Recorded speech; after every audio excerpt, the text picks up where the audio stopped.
Muito bem, chegamos então ao final do nosso primeiro módulo, módulo de teolinguística, e nós iremos fazer uma recapitulação quantas vezes for necessário.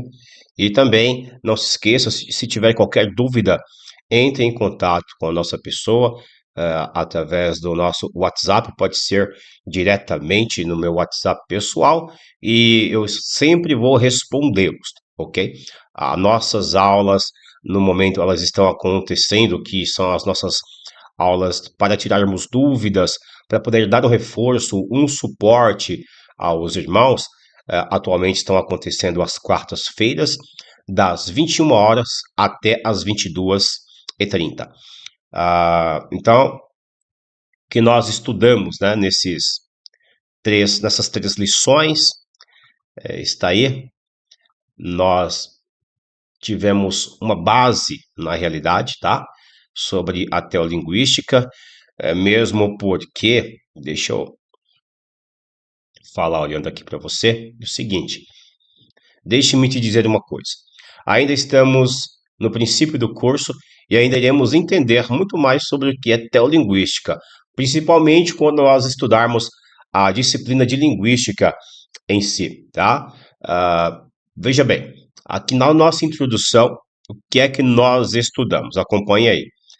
Introdução à teolinguística.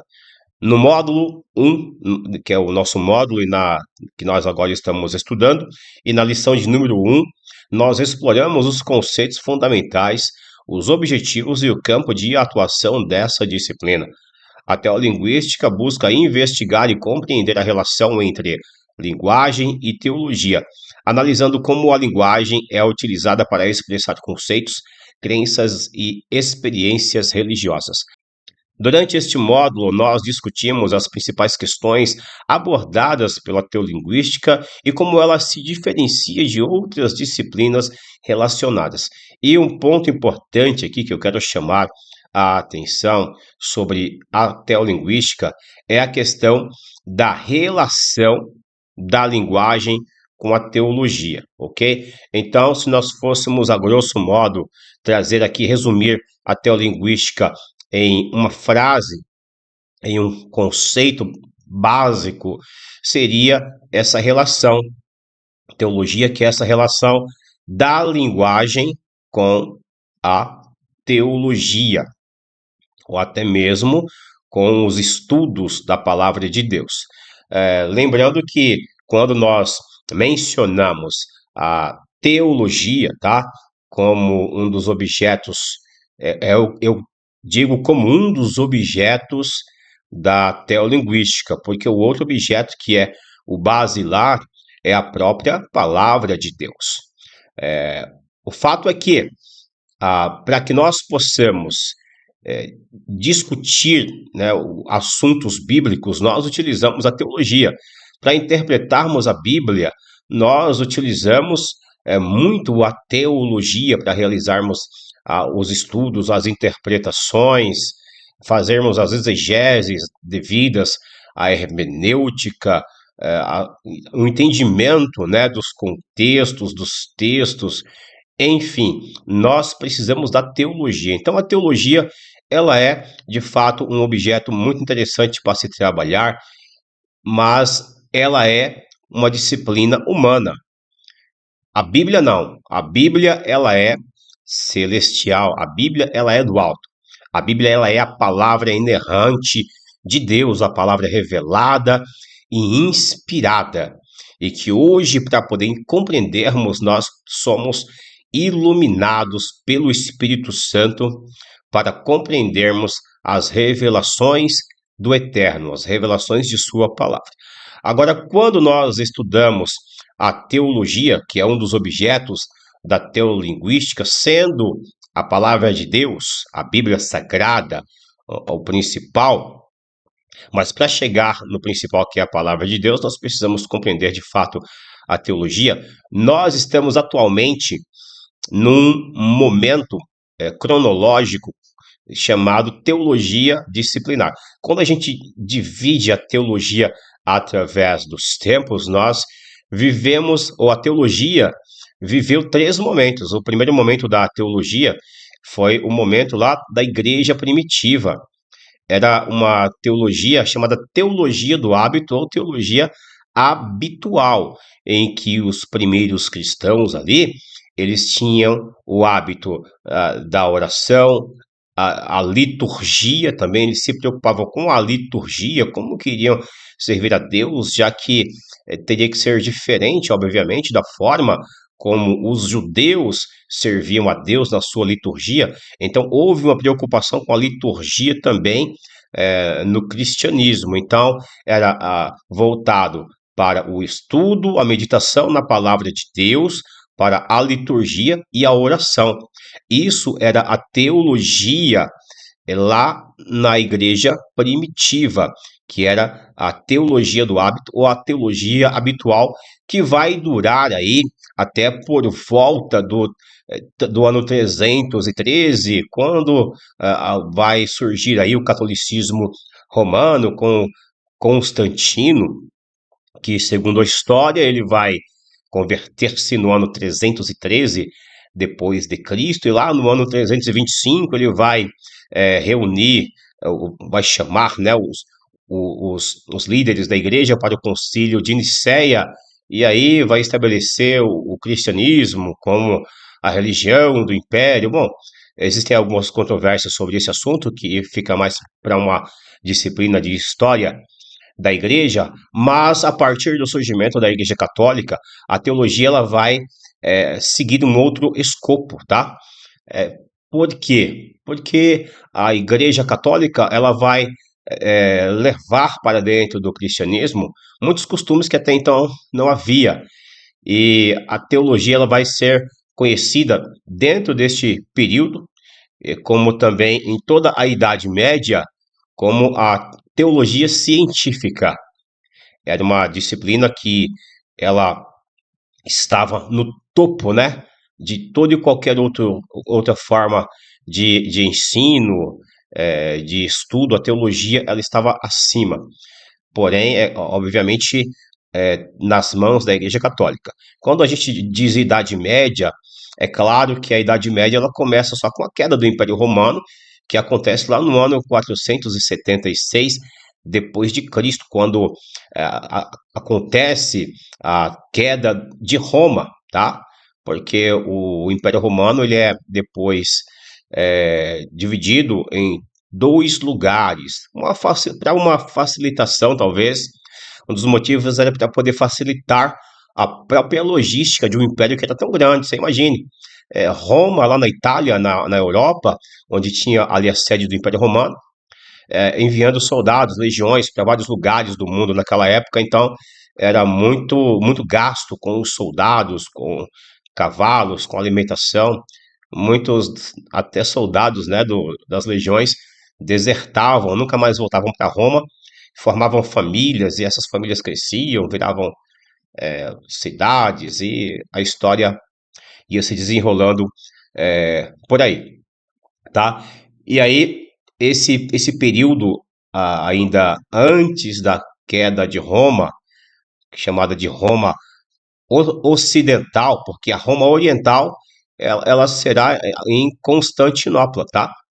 Essa cidade que recebe, inclusive, esse nome em homenagem ao próprio Constantino. E a Constantinopla, para quem conhece aí um pouco de geografia bíblica, vai saber que ela fica naquela região ali. Se vocês se lembrarem da região de Filipos, ali, quando Paulo teve lá em Atos 16, naquela visão do varão, dizendo: passa a Macedônia e ajuda-nos. Então fica ali naquela região, para que você possa se situar melhor. Se você pesquisar pela igreja de Santa Sofia, o Google vai te mostrar uma mesquita hoje, que outrora era uma igreja em Constantinopla, mas quando os turcos otomanos eles tomaram Constantinopla, né, no ano de 1453, acabando com o período chamado Idade Média e começando aí a Idade Moderna, né, o início, né, a transformação do mundo para a Idade Moderna, a Revolução Francesa em 1789 também vai culminar muito para esse período, né, que acaba sendo uma transição. Então, durante todo esse período aí de 313 com Constantino, aí passando pela queda do Império Romano, em 476, o Império Romano Ocidental, até a queda do Império Romano Oriental, lá em Constantinopla, né, que já é o Império Romano Oriental, que ficava lá em Constantinopla, que hoje é a cidade de Istambul, lá na Turquia. Então, a teologia ela vai ser chamada de teologia científica. Olha o bônus que eu estou trazendo aqui para vocês, tá? De história da igreja. Nada disso eu coloquei no conteúdo escrito aí, mas está aqui gravado neste vídeo para que você possa se aprofundar um pouco mais em conhecimento. Eu, sinceramente, não gosto de nivelar o conhecimento dos meus amados irmãos por baixo, porque eu sei se você chegou até aqui, é porque você quer crescer no conhecimento, na graça e ter sabedoria do Espírito Santo para que você possa servir a Deus melhor, fazer melhor a obra de Deus. Então, meus amados, aí quando a idade média acaba, esse período tão longo aí de mais ou menos 1000 anos, então vai surgir um novo tempo, um novo momento para a teologia, que é essa teologia disciplinar. Mas por que essa teologia disciplinar? É porque ela se torna de fato uma disciplina. Note que neste período, com a queda do Império Romano Oriental, vai surgir o iluminismo, né, os ideais de igualdade, liberdade, fraternidade com a Revolução Francesa. Nós vamos ter a Revolução Industrial. Em 1450, Johannes Gutenberg ele vai criar, vai inventar a imprensa, né, que era a primeira impressora da história. E aí, inclusive, o primeiro livro a ser impresso nesta impressora é a Bíblia Sagrada, por volta aí de uns 20 anos depois, até menos que isso, né? Depois que foi inventada esta impressora. E nós vamos ter um crescimento muito grande do conhecimento humano, a produção de livros e mais livros de conhecimento humano. Por quê? Imagina só, os, os religiosos da Igreja Católica, é fato que nem todo monge católico não prestava, que eram pessoas más. Tinha de fato aqueles monges que eles tinham um certo desejo, né, de servir a Deus do seu jeito, é claro, e não aceitavam os desmandos que ocorriam lá em Roma e até em outros lugares onde estava a igreja, tá? A prostituição e tantos outros problemas. E eles se retiravam, iam para lugares ermos, tá? Matas, lugares afastados, onde eles ficavam ali meditando, estudando, rezando, se martirizando, né? Inclusive, se autoflagelando para buscar alguma comunhão com Deus da sua maneira. E eles passaram a estudar muito, estudar bastante. E os estudos destes homens fizeram com que eles passassem a descobrir coisas que até então não se sabia. Eles se retiram e começam a criar, né? Imagine só, esse grupo ele vai crescendo e vão formando os chamados monastérios. É o período monástico, né? Os monastérios vem da palavra monge, monastérios, e esses monastérios vão se tornando depois grandes centros de estudos, futuramente tornam-se universidades cheias do conhecimento científico destes homens. É como se fosse um tiro no pé da própria igreja, porque é de lá que vão sair homens como Nicolau Copérnico, como Galileu Galilei, e aí a gente vai ter essa virada do iluminismo, o conhecimento humano, e aí aquilo que a igreja não conseguia explicar, os homens começam a encontrar algumas explicações, por exemplo, sobre o universo, depois que eles passam a conseguir vislumbrar o universo, as estrelas, os planetas, através de telescópio, eles passam a criar essências de perfume e cura para algumas doenças, né, através das ervas.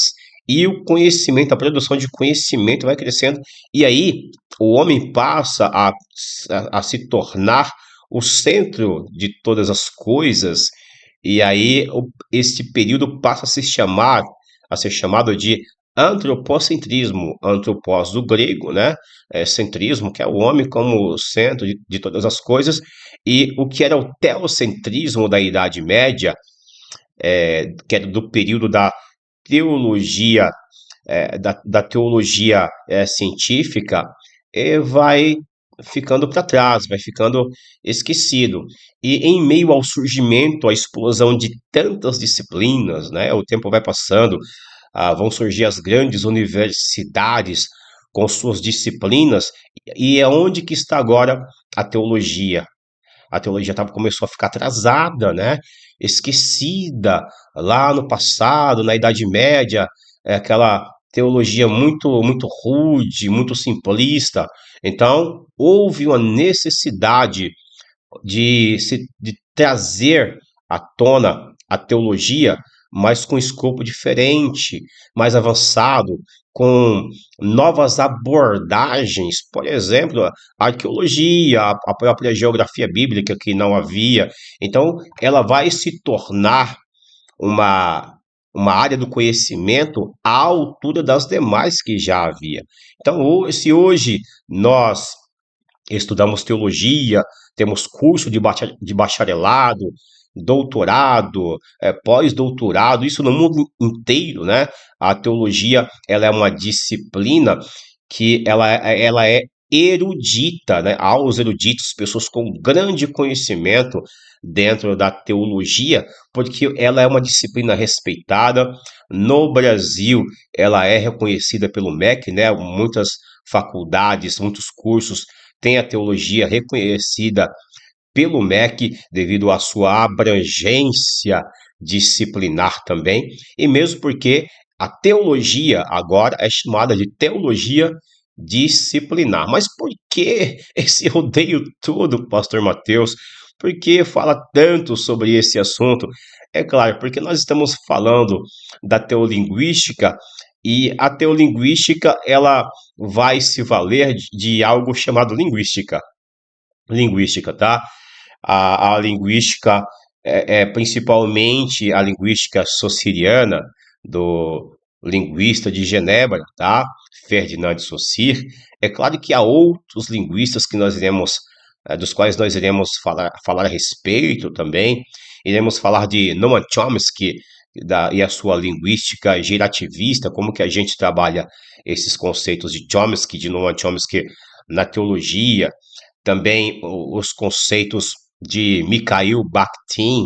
Tudo isso a gente vai ver ao longo do nosso curso, tá?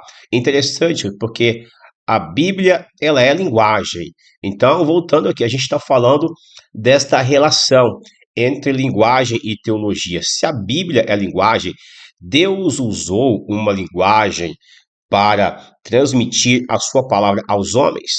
Os homens, por sua vez, precisam decodificar esta linguagem e, usando também uma linguagem, ele precisa transmitir esta revelação de Deus ao mundo, aos homens, às outras pessoas.